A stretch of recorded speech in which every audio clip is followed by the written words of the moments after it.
मनोहर उर्फ मन्नू एक साधारण परिवार का लड़का था। बचपन से ही उसे टेस्टी खाने पीने और खिलाने का बहुत शौक था। पढ़ाई में उसका मन नहीं लगता। स्कूल के रास्ते में टेस्टी मिठाइयाँ और पकवान बनते देख वो घंटों हलवाई की दुकान पर बिता देता। एक दिन स्कूल लेट पहुँचने पर, क्यों रे मनु, इतना लेट क्यों आए हो? तुम्हें डेली लेट हो जाता है, क्या बात है? सर, ये पिंटू हलवाई की दुकान पर खड़ा होगा। मैं कल ही इसको देखा था स्कूल ड्रेस में, वहाँ पर जलेबियाँ छान रहा था। ओह, तो इसकी हलवाई की दुकान है। मनु, पिताजी से क्यों नहीं कहते कि स्कूल जाने के टाइम पे काम न करवाए? नहीं सर, इसके पिताजी इंजीनियर है। ये तो रास्ते में पड़ने वाली दुकानों में काम करता रहता है। अरे वाह, ये तो और अच्छी बात है कि मनु अपने खर्चे खुद उठाता है। तुम सभी को इसे फॉलो करना चाहिए। जीवन में हमें सेल्फ इंडिपेंडेंट ही होना चाहिए। शाबाश मनु, लेकिन पढ़ाई के समय पढ़ाई ही होनी चाहिए। सर, आप समझ नहीं रहे हैं। ये काम करने के बदले पैसे नहीं लेता। इसे खाना बनाने और खिलाने में मन लगता है। घर का सारा काम यही करता है। बोले तो मनु नहीं, ये मुन्नी है। चुप रहो, चलो सब अपनी अपनी मैथमेटिक्स का बुक निकालो। मास्टर साहब उस दिन से मन्नू पर वॉच करने लगते हैं। वो लड़कों से ज्यादा लड़कियों में सहज रहता था। लड़कियां उससे तरह तरह के खाने की रेसिपी पूछा करती और वो उन्हें बनाने की विधि बताया करता।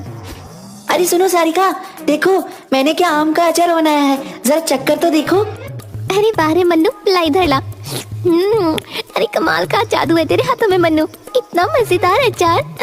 वाह, मजा ही आ गया। ये सब देखकर मास्टर साहब एक दिन बाजार में मन्नू के पिताजी सोमू से मिलकर सारी बात बताते हैं। मन्नू के पिताजी ने भी बताया कि वो लड़कियों वाला काम ही पसंद करता है। पढ़ाई में उसका मन नहीं लगता। एक दिन क्लास में बच्चे उसे छेड़ रहे थे। तीनों, मेरा बेलन दे दे, नहीं तो मैं सर से बोल दूंगा कि तुम लोग मुझे छेड़ रहे हो। मैं भी बोल दूंगा कि तुम अपने बैग में बेलन और खरचूल छुपा कर लाते हो।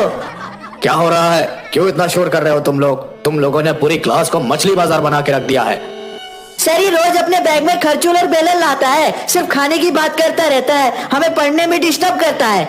नहीं सर, ये सब झूठ बोल रहे हैं। मैं तो किसी को टोकता भी नहीं। ये लोग मुझे अकेले देखकर छेड़ते रहते हैं। चलो चलो सब बैठ जाओ, आज रिपोर्ट कार्ड डिस्ट्रीब्यूशन है। मनु, तुम्हारा रिपोर्ट कार्ड सबसे खराब है, तुम फेल हो गए। हिंदी में गाय पर लेख में सिर्फ दूध से बनी मिठाई ही 3 पेज में लिखा है। मैंने बोला था ना सर, सारा दिन तो मिठाई वाले के पास रहता है। मैथ में कितने नंबर लाया है सर? मैथ में 100 में से 3 नंबर आए हैं। इसने लिखा है 3 किलो दूध में 7 किलो दूध मिलाने पर सीधा 7 किलो दूध बनेगा। जी सर, दूध वाले 1 किलो में दही 100 ग्राम पानी मिलाते हैं, इस हिसाब से 7.5 किलो दूध ही मिलेगा।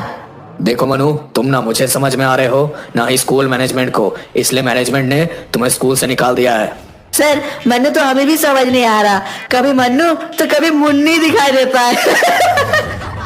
पूरी क्लास में सब जोर जोर से ठहाका मारकर हंसने लगते हैं। मन्नू घर पर जाकर बताता है तो उसके पिताजी और परिवार वाले बहुत नाराज होते हैं। मन्नू को कई साइकोलॉजिस्ट से भी दिखाया जाता है, लेकिन उसकी रुचि तो तरह तरह के खाने बनाने में थी। एक दिन बहुत बड़े संत आए हुए थे। गुरुदेव, यही है मेरा बेटा मनु। इसे सिर्फ किचन में ही अच्छा लगता है, खाना बनाना और लोगों को टेस्टी खाना खिलाना इसे पसंद है। वाह, ये तो बहुत ही अच्छे गुण है। यही गुण तो इसे विशेष बनाते हैं। इसमें घबराने वाली क्या बात है? गुरुदेव, इसकी अभी पढ़ने की उम्र है, पढ़ाई में मन ही नहीं लगता, खाना बनाने में लगा रहता है। कुछ कीजिए महाराज, इसे स्कूल से भी निकाल दिया गया है। गांव के लोग इसे ट्रांसजेंडर, मुन्नी, छक्का, न जाने क्या क्या कहकर बुलाते रहते हैं। हमारी प्रतिष्ठा को इस कारण ठेस पहुंचता है। देखिए, प्रत्येक व्यक्ति में कुछ न कुछ गुण होते हैं। इस बालक की रुचि टेस्टी खाना बनाने और खिलाने में है। इसे मेरे साथ भेज दो, संतों के साथ रहेगा तो कुछ दिनों में अच्छा हो जाएगा। मन्नू को संत के साथ भेज दिया गया। जल्द ही मन्नू मठ के सारे संतों का चहेता बन गया। वो अच्छे अच्छे पकवान बनाकर संतों को खिलाता। एक दिन, देखो मनु, मैं तुम्हें अपने साथ लाया था कि तुम एक अच्छे नागरिक बनो, लेकिन तुम तो पहले से ही बहुत अच्छे हो। बस तुम्हारी रुचि खाना बनाने और खिलाने में है। अब तुमको यहाँ से जाना होगा।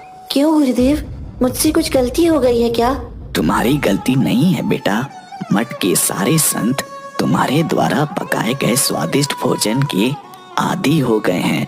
संतों के जीवन में सादगी होनी चाहिए, ना कि स्वादिष्ट भोजन। स्वादिष्ट भोजन खाकर ये सुबह 4 बजे नहीं उठ पाते और भी दिनचर्या का काम इनसे नहीं हो पाता, इसलिए तुम अपने घर वापस लौट जाओ। ठीक है गुरुदेव, जैसी आपकी आज्ञा, लेकिन मुझे इस समाज में मन नहीं लगता। मैं क्या करूं? पिताजी कहते हैं कि पढ़ेगा लिखेगा नहीं तो क्या करेगा जीवन में।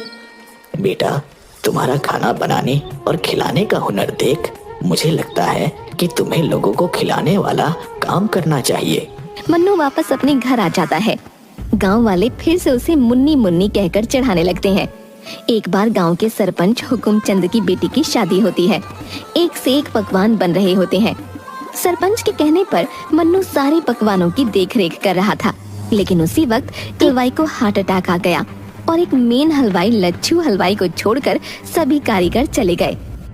उस समय मन्नू मोर्चे को संभालता है। बेटा मनु, मेरी इज्जत अब तेरे हाथ है। अगर मेहमान बिना खाए यहाँ से चले गए तो मेरी नाक कट जाएगी। अरे चाचा, आपकी बेटी मेरी बहन है, आप फिक्र ना करो, दूसरे काम को देखो। मुझे सिर्फ 4-5 काम करने वाले लड़के उपलब्ध करवा दीजिए। नहीं मालिक, आप नहीं समझ रहे। 12,000 आदमियों का खाना, वो भी 20 वैरायटी में 4-5 लड़कों में कैसे बनेगा? ओ, अब मैं क्या करूं? कहाँ जाऊं? आज इतना जबरदस्त लगान है कि आसपास के गांव में कोई भी हलवाई खाली नहीं है। अब मेरी पगड़ी उछलना तय है। सब हो जाएगा लच्छू चाचा, बस आप सब्र रखो और जैसा मैं कहता हूँ वैसा करो। सरपंच चाचा, आप जितनी जल्दी हो सके 4-5 लड़कों को भेजो। मन्नू लच्छू हलवाई और 5 लड़कों को लेकर अपने काम में लग जाता है। सिर्फ 10 मिनट में 5 लड़कों को काम समझाने के बाद सभी को अपने अपने काम पर मन्नू भेज देता है। रात करीब 8 बजे बारात हुकुमचंद के दरवाजे पर आ जाती है। पता चलता है कि बारात में 200 आदमियों की जगह 300 लोग आ गए। हुकुमचंद दौड़कर मन्नू के पास आता है। मनु, बारात में 100 आदमी ज्यादा आए हैं। पहले बारातियों को खाना खिलाओ, गांव के लोगों को बाद में देखेंगे। इज्जत तो चला ही गया। चाचा, कुछ नहीं होगा, आप बस देखते जाइए। पहले बारातियों को खाना देते हैं, उनके खाते खाते गांव वालों का भी खाना बन जाएगा। पता नहीं बेटा क्या होगा, लेकिन तुमसे बात करके हिम्मत आ जाती है। चाचा, सारा खाना रेडी है, आप बस बारातियों को खाना खिलाइए। खाना बहुत स्वादिष्ट बना था। सारे बारातियों को खाना खिलाने के बाद गांव के लोगों को भी खाना खिला दिया जाता है। हुकुमचंद ये देखकर काफी खुश हो जाता है। मन्नू की प्रशंसा पूरे गांव से कर रहा था। अरे सोमू, कल अगर तुम्हारा बेटा मनु नहीं होता तो मेरी इज्जत तो चली ही जाती। वो सब तो ठीक है सरपंच जी, लेकिन इसी रुचि के चलते इसकी पढ़ाई छूट गई।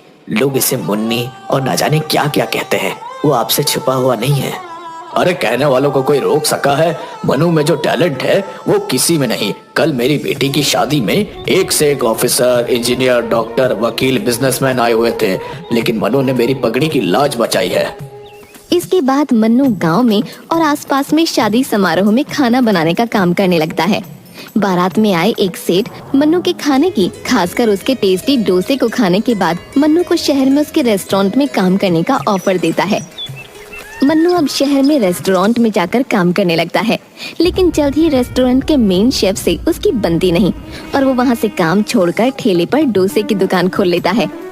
उसके मधुर व्यवहार और लजीज डोसे की वजह से जल्द ही वो छोटी सी दुकान से बड़ा रेस्टोरेंट बना लेता है। इधर टीनू के पिताजी एक सड़क हादसे में गुजर जाते हैं। टीनू पिताजी का व्यापार ठीक से चला नहीं पाता और घाटे में चला जाता है। वो काम खोजने शहर आता है।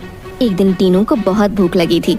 टीनू को मन्नू के रेस्टोरेंट में डोसा खाने के बाद पता चलता है कि उसका पर्स किसी ने उड़ा लिया है। पैसे के लिए टीनू की बहस रेस्टोरेंट के स्टाफ के साथ होने लगती है। तभी वहाँ पर मन्नू आ जाता है। अरे टीनू, तू यहाँ कैसे? और सुना, क्या हो रहा है? गाँव का क्या हाल चाल है? अरे मनु, बहुत टाइम पर मिला है यार।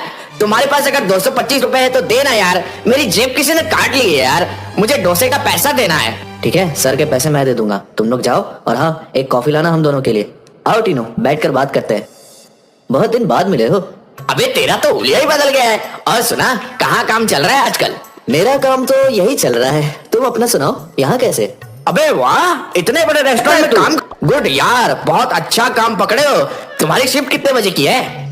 इतने में एक वेटर मन्नू के पास आकर बोलता है, सर, मैनेजर साहब मीटिंग के बारे में पूछ रहे थे। बस 5 मिनट में आता हूँ।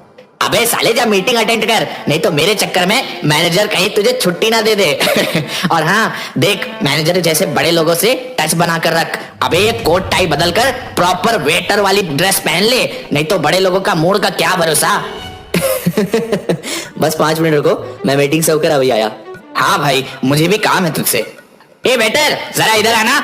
जी सर, ऑर्डर कीजिए। अबे अभी तो तुम लोगों को बताया कि मेरी जेब किसी ने काट लिया है, और ऑर्डर के बारे में क्यों पूछ रहे हो मेरे से? मजाक उड़ा रहे हो क्या मेरा? सर, आप मन्नू सर के दोस्त हैं, आपको पैसे की क्या चिंता, आप बस ऑर्डर कीजिए ना। अबे मन्नू को सर सर कह के इतना मत चढ़ा दो कि खातिरदारी में उसकी सैलरी ही काट ली जाए। क्या सर, आप भी मजाक करते हैं? वो तो सैलरी हम सबको देते हैं, वो इस रेस्टोरेंट के मालिक हैं। क्या इतना बड़ा रेस्टोरेंट मन्नू का है? अरे उनके तो ऐसे 3-3 रेस्टोरेंट है शहर में। तभी वहाँ पर मन्नू आ जाता है। सॉरी टीनू, मुझे देर हो गई आने में। वो मैनेजर हिसाब किताब में कुछ घोटाला कर रहा था यार, हटा दिया उसे। दोस्त, तू मैनेजर बनेगा? तुम्हारी मैथ्स तो बहुत अच्छी है। 50,000 रुपए सैलरी, गाड़ी और रहने खाने का क्वार्टर मिलेगा। मुझे माफ कर दे दोस्त, मैंने हमेशा तेरा मजाक उड़ाया और तुम मुझे इस वक्त मदद कर रहे हो जब मुझे पैसे की सख्त जरूरत है। मैं दाने दाने का मोहताज हूँ, सचमुच तुम देवता हो यार। अरे बस कर पगले, अब रुलाएगा क्या? हमें किसी भी व्यक्ति की पहचान उसके रंग रूप या लिंग भेद से न करके उसके व्यवहार और अच्छे आचरण से करनी चाहिए, क्योंकि ईश्वर की बनाई गई हर एक वस्तु और प्राणी अपने आप में अनमोल है।